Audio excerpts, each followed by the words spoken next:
بسم اللہ الرحمن الرحیم۔ بہت مشکل کام ہے ایمان کے اوپر قائم رہنا۔ ایمان خود کتنا مشکل کام ہے۔ سوکھے پتوں کی طرح نہیں ہوتا مومن، روزانہ رنگ بدلنے والا نہیں ہوتا مومن، روزانہ ڈھنگ بدلنے والا نہیں ہوتا مومن۔ مومن جبل راسخ کی طرح ہوتا ہے، مومن جمے ہوئے پہاڑ کی طرح ہوتا ہے۔ مومن وہ ہوتا ہے جو حالات کا مقابلہ کرتا ہو، جو مسائل کا سامنا کرتا ہو۔ مومن وہ ہوتا ہے جو اپنے نظریے پر قائم رہتا ہو۔ مومن کا دوسرا نام صابر ہے۔ صابر ہی مومن کو صابر کہا جائے تو بجائے وہ اپنے عقیدے اور اپنے نظریے پر قائم رہنے والا، سوکھے پتوں کی طرح نہیں کہ یہاں سے ہوا کا جھونکا آیا تو وہاں جا پڑے، اور ہوا نے رخ بدلا تو یہاں آ پڑے۔ روزانہ رنگ بدلنے والے، روزانہ ڈھنگ بدلنے والے، روزانہ در بدلنے والے، روزانہ عقیدہ بدلنے والے، روزانہ نظریہ بدلنے والے، روزانہ سوچ بدلنے والے۔ جی مومن جب سمجھ لیتا ہے بات کو اور مومن ہو جاتا ہے تو پھر اس پر وہ ایسا کھڑا ہوتا ہے کہ پہاڑ ہٹ جائیں مگر وہ ہٹنے نہیں پاتا، وہ ہٹ نہیں پاتا، وہ اپنی جگہ کو چھوڑتا نہیں ہے۔ جب میدان جمل کے اندر مولا علی نے حضرت محمد حنفیہ کو بھیجا تھا تو فرمایا تھا قید قدمائک تزول الجبال ولا تزل، زمین میں اپنے پیروں کو ایسے گاڑ لینا کہ پہاڑ ہٹ جائیں مگر تم نہ ہٹنے پاؤ۔ استقامت، ہمت، بہادری، شجاعت۔ اور پھر صرف ایمان نہیں بلکہ اس کی ایک اور کیفیت بھی ہے، وہ ہے عمل صالح۔ اور شاید عمل صالح، کیونکہ نماز، روزہ، حج، زکوٰۃ یہ ایمان کے تقاضے ہیں، یہ خود بخود ہونے والے کام ہیں، لیکن جو چیز دوسروں کی خاطر کام کرنے کا جذبہ لے کے آئے وہ ہے عمل صالح۔ یا عمل صالح کو کہا جائے کہ دوسروں کی خاطر جینے والا۔ ناکام ہے وہ انسان جس کے اندر یہ چار چیزیں کمزور ہیں۔ توجہ، کامیاب ہے وہ شخصیت، بلکہ شخصیت کہلائے گی اگر کسی کے اندر یہ چار چیزیں بھرپور ہیں۔ سب سے پہلا عنوان دیکھا جائے گا اس کے رب کے ساتھ کتنا گہرا تعلق ہے۔ سارے جہان کے لیے اس کے پاس وقت ہو مگر اپنے اللہ کے لیے اس کے پاس ٹائم ہی نہ ہو، یہ ناکام انسان ہے، یہ کوئی شخصیت نہیں ہے، اس کی کوئی حیثیت نہیں ہے۔ یہ ممکن ہے کہ شان بان اٹھ بیٹھ کے اور گھر بار اور جاہ و حشم اور حشم و قدم کی وجہ سے شاید کوئی کچھ کہلاتا ہو مگر اس کی کوئی حیثیت نہیں ہے۔ یہ سب کے لیے تو وقت نکالتا ہے مگر 2 رکعت کا ٹائم اس کے پاس نہیں ہے، یہ ناکام انسان ہے۔ جسے اپنے اللہ کو یاد کرنے کے لیے وقت نہ ہو، جسے اپنے اللہ سے بات کرنے کا وقت نہ ہو، جس کے پاس اتنا بھی وقت نہ ہو کہ وہ روزانہ اپنی حاضری اللہ کی بارگاہ میں دیتا ہو، یہ انسان ناکام انسان ہے۔ دوسرا شخصیت، جلدی عرض کر رہا ہوں کہ ایک عنوان کہ اس کے رب کے ساتھ کتنا گہرا تعلق ہے۔ دوسرا عنوان دیکھا جائے، توجہ چاہوں گا، دیکھا جائے وہ دشمنوں کے ساتھ کیسا ہے۔ بڑے بڑے آدمی کھل کے سامنے آ جاتے ہیں جب دشمنوں کا سامنا انہیں ہوتا ہے۔ انسان کا قد پتہ چل جاتا ہے جب ان کے مخالفوں سے ان کا سامنا پڑتا ہے۔ انسان کی شخصیت باہر نکل کر کھڑی ہو جاتی ہے جب دشمنوں سے ان کے معاملات کو دیکھا جا رہا ہوتا ہے۔ دشمنوں کے ساتھ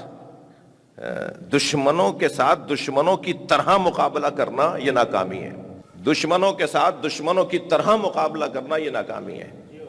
وہ ان کا طریقہ ہے، اس مومن کا طریقہ کچھ اور ہوگا، اس کا انداز کچھ اور ہوگا۔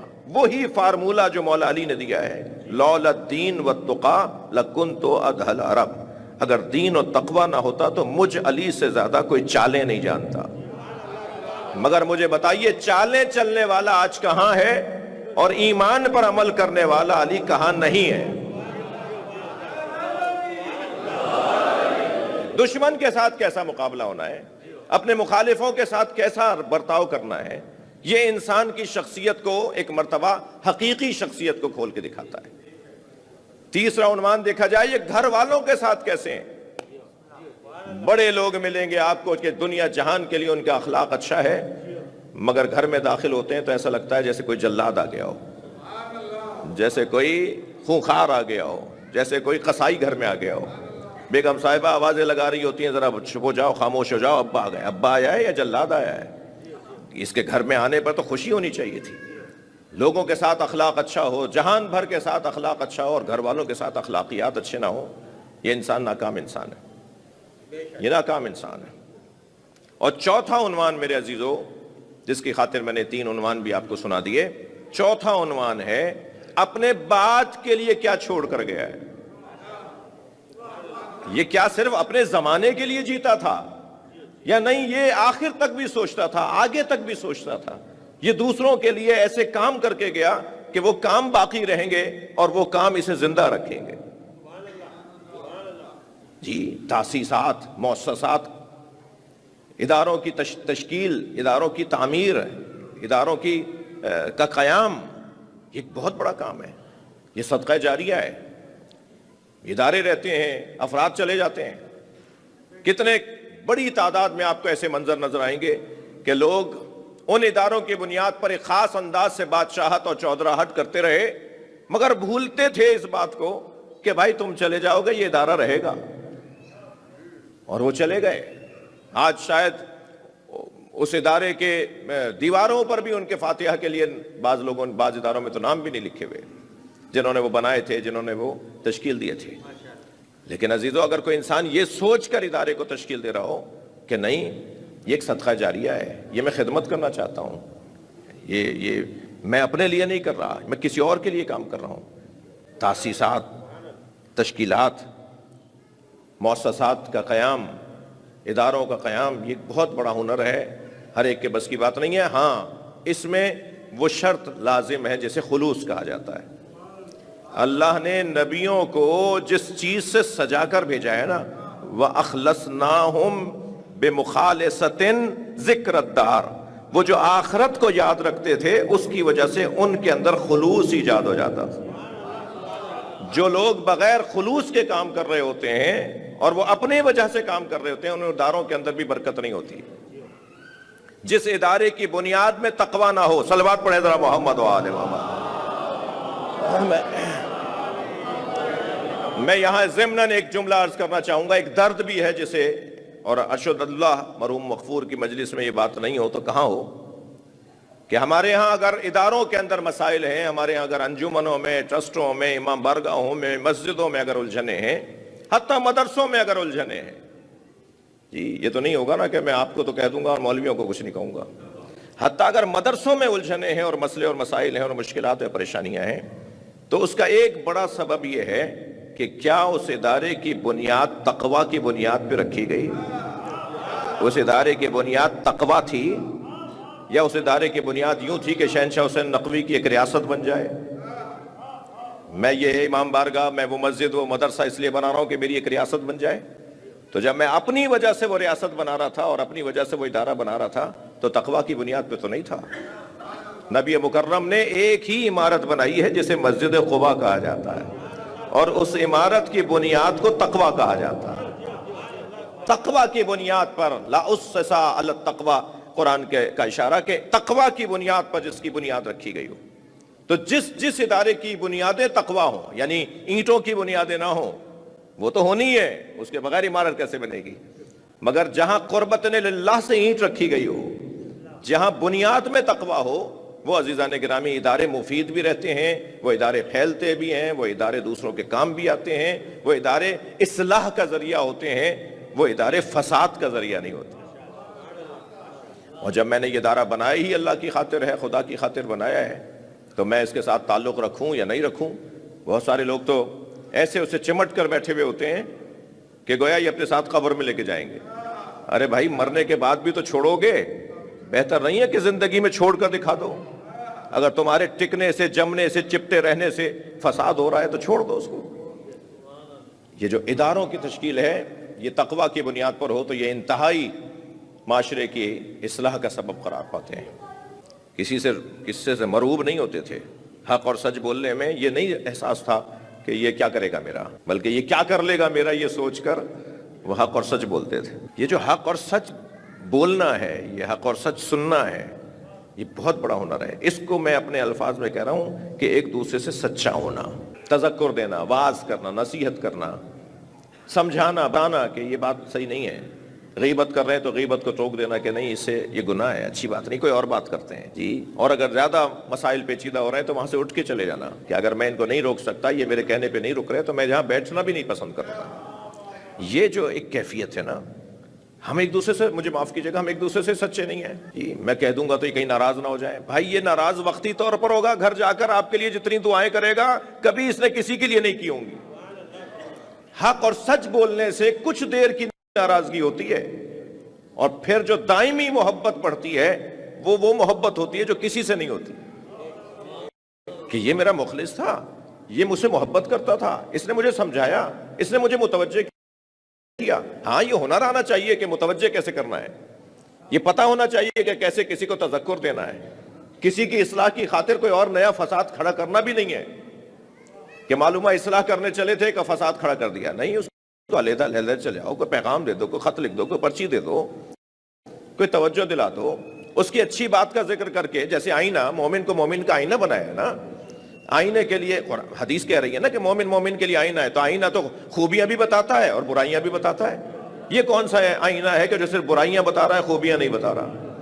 اگر ہم کسی کی اصلاح کرنا چاہتے ہیں، ہم اگر کسی کو بہتر کرنا چاہتے ہیں، تو اس کی ایک برائی کے ساتھ اس کی دو اچھائیاں بھی بتا دو، تاکہ اسے یہ احساس ہو کہ یہ میرا دشمن نہیں ہے، یہ میرا چاہنے والا ہے۔ عزیزو، صابر کو اگر میں لفظوں کو تبدیل کر کے کہوں، صابر، جس کو پھر قرآن مجید میں اللہ نے وہ جنت میں اس کو جنت دی جائے گی، تو پھر جنت میں اس کو سلام کیا جائے، سلام علیکم بما صبرتم فنعم عقبی الدار، جنت میں انہیں سلام کیا جا رہا ہوگا، سلام ہو تمہارے اوپر، تم نے جو صبر کیا، تم نے جو ہمت دکھائی، تم نے جو بہادری دکھائی، اور سب سے اچھا گھر تو ہے ہی آخرت کا گھر۔ وہ جو صابر دنیا کے اندر صبر کر کے چلا جاتا ہے اور برداشت کرتا ہے اور حالات کا مقابلہ کرتا ہے اور استقامت کا مظاہرہ کرتا ہے، وہ جب جنت میں پہنچتا ہے تو پھر اسے سلام علیکم کی آواز آتی ہے، اسے سلام کیا جا رہا ہوتا ہے، وہ صابر۔ یہ جو صابر ہے نا، یہ در حقیقت درد مند ہے، کوئی نہیں کر سکتا صبر بے معنی صبر، صبر بے معنی بزدلی، صبر بے معنی فرار، ان معنی میں جن لوگوں نے صبر کو سمجھا ہوا ہے وہ صبر نہیں ہے۔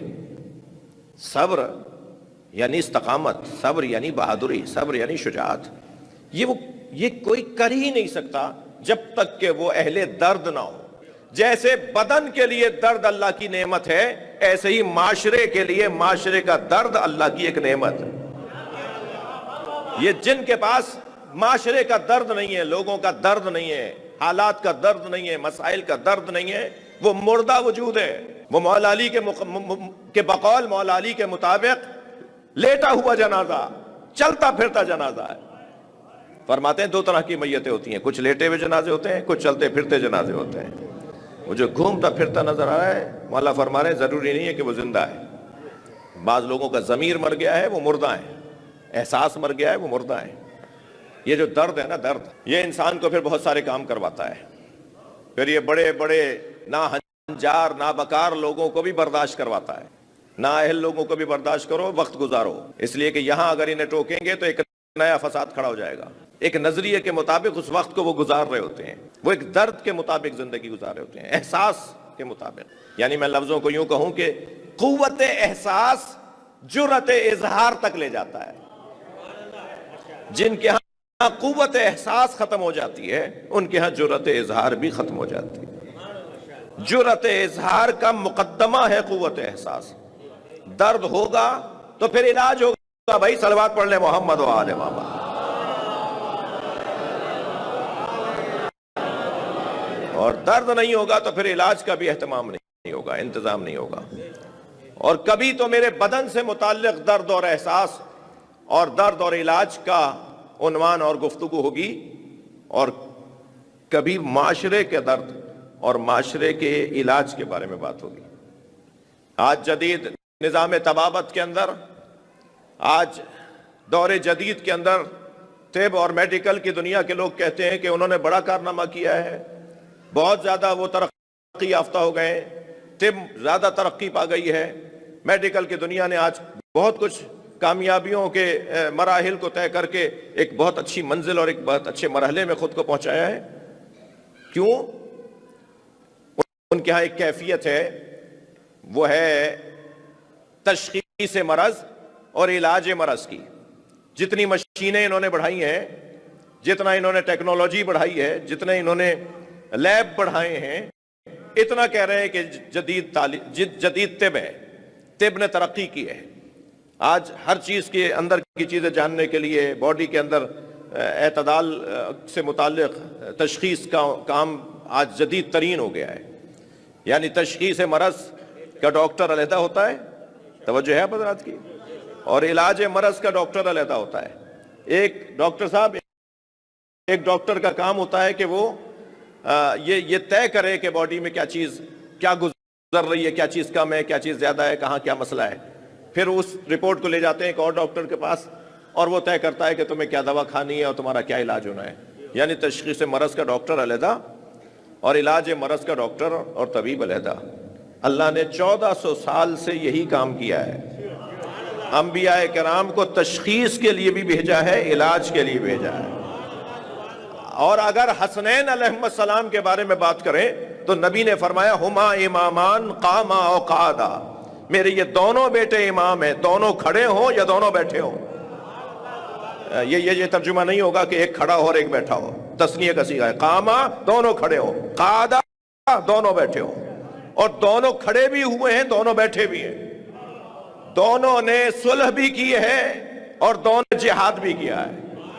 یہ مزاجوں کا مسئلہ نہیں تھا، یہ پابند مزاج نہیں ہے، یہ پابند مشیت ہے. اللہ کیا چاہتا ہے؟ کھڑا ہونا چاہتا ہے، ہم کھڑے ہو جائیں گے، قیام کریں گے. اللہ چاہتا ہے خاموش ہو جاؤ کچھ عرصے کے لیے، ہم خاموش ہو جائیں گے. ہم اللہ کی مشیت کے مطابق زندگی گزار رہے ہیں. ان دونوں شہزادوں نے امت کا علاج کیا ہے. توجہ چاہوں گا، ایک بھائی نے صلح کر کے تشخیص مرض کا کام کیا اور ایک نے کربلا بسا کے علاج مرض کا کام کیا. ایک بھائی نے بتایا کہ امت کو سب سے بڑی بیماری لاحق ہے اور اس بیماری کو غفلت کہتے ہیں، اور دوسرے بھائی نے اس غفلت کی بیماری سے نکالنے کے لیے کربلا کو بسا لیا. اب قیامت تک کربلا دہراتے رہو تاکہ امت غفلت سے نکلتی رہے. صلوات پڑھ لیں محمد و آل محمد. حق اور سچ بولنے سے کچھ دیر کی ناراضگی ہوتی ہے، اور پھر جو دائمی محبت پڑتی ہے وہ محبت ہوتی ہے جو کسی سے نہیں ہوتی. کہ یہ میرا مخلص تھا، یہ مجھ سے محبت کرتا تھا، اس نے مجھے سمجھایا، اس نے مجھے متوجہ کیا. ہاں، یہ ہنر آنا چاہیے کہ متوجہ کیسے کرنا ہے، یہ پتہ ہونا چاہیے کہ کیسے کسی کو تذکر دینا ہے. کسی کی اصلاح کی خاطر کوئی اور نیا فساد کھڑا کرنا بھی نہیں ہے کہ معلومہ اصلاح کرنے چلے تھے کہ فساد کھڑا کر دیا. نہیں، اس کو علیحدہ چلے آؤ، کوئی پیغام دے دو، کوئی خط لکھ دو، کوئی پرچی دے دو، کوئی توجہ دلا دو. اس کی اچھی بات کا ذکر کر کے، جیسے آئینہ، مومن کو مومن کا آئینہ بنایا نا. آئینے کے لیے حدیث کہہ رہی ہے نا کہ مومن مومن کے لیے آئینہ ہے، تو آئینہ تو خوبیاں بھی بتاتا ہے اور برائیاں بھی بتاتا ہے. یہ کون سا آئینہ ہے کہ جو صرف برائیاں بتا رہا ہے، خوبیاں نہیں بتا رہا؟ اگر ہم کسی کی اصلاح کرنا چاہتے ہیں، ہم اگر کسی کو بہتر کرنا چاہتے ہیں تو اس کی ایک برائی کے ساتھ اس کی 2 اچھائیاں بھی بتا دو، تاکہ اسے یہ احساس ہو کہ یہ میرا دشمن نہیں ہے، یہ میرا چاہنے والا ہے. یہ وتواصوا بالحق ایک شخصیت کی مجلس ترحیم ہے. اللہ ان کی ان تمام خوبیوں کو جن کا ذکر کیا گیا، جو کچھ میں بھی جانتا ہوں، میری بھی کوئی 20 سال سے تو تقریباً ملاقاتیں تھیں کورنگی کے علاقوں میں، خاص طور پہ لانڈی، بابر مارکیٹ کی مسجد، اور پھر اس کے بعد اس سے متصل اور مساجد، پھر اندرون سندھ کے کام، اور پھر چند مرتبہ ملاقاتیں رہیں سفروں میں، اور پھر شاید 2 سفر ہمارے ساتھ میں نے ان کے ساتھ کیے. ان کے گھر بھی حاضر رہا، اور اچھی ملاقاتیں اور یادگار. یعنی مل کر جس سے مل کر اپنائیت کا احساس ہو، جس سے مل کر چین اور سکون نصیب ہو، ایسے افراد میں ایک فرد. وتواصوا بالحق، اور پھر وتواصوا بالصبر. صبر. عزیزو، صابر کو اگر میں لفظوں کو تبدیل کر کے کہوں، صابر، جس کو پھر قرآن مجید میں اللہ نے وہ جنت میں اس کو جنت دی جائے گی، تو پھر جنت میں اس کو سلام کیا جائے، سلام علیکم بما صبرتم فنعم عقبی الدار. جنت میں انہیں سلام کیا جا رہا ہوگا، سلام ہو تمہارے اوپر، تم نے جو صبر کیا، تم نے جو ہمت دکھائی، تم نے جو بہادری دکھائی. اس سے اچھا گھر تو ہے ہی آخرت کا گھر. وہ جو صابر دنیا کے اندر صبر کر کے چلا جاتا ہے اور برداشت کرتا ہے اور حالات کا مقابلہ کرتا ہے اور استقامت کا مظاہرہ کرتا ہے، وہ جب جنت میں پہنچتا ہے تو پھر اسے سلام علیکم کی آواز آتی ہے، اسے سلام کیا جا رہا ہوتا ہے. وہ صابر. یہ جو صابر ہے نا یہ در حقیقت درد مند ہے. صبر کوئی نہیں کر سکتا. صبر بے معنی صبر، صبر بے معنی بزدلی، صبر بے معنی فرار، ان معنی میں جن لوگوں نے صبر کو سمجھا ہوا ہے وہ صبر نہیں ہے. صبر یعنی استقامت، صبر یعنی بہادری، صبر یعنی شجاعت. یہ کوئی کر ہی نہیں سکتا جب تک کہ وہ اہل درد نہ ہو.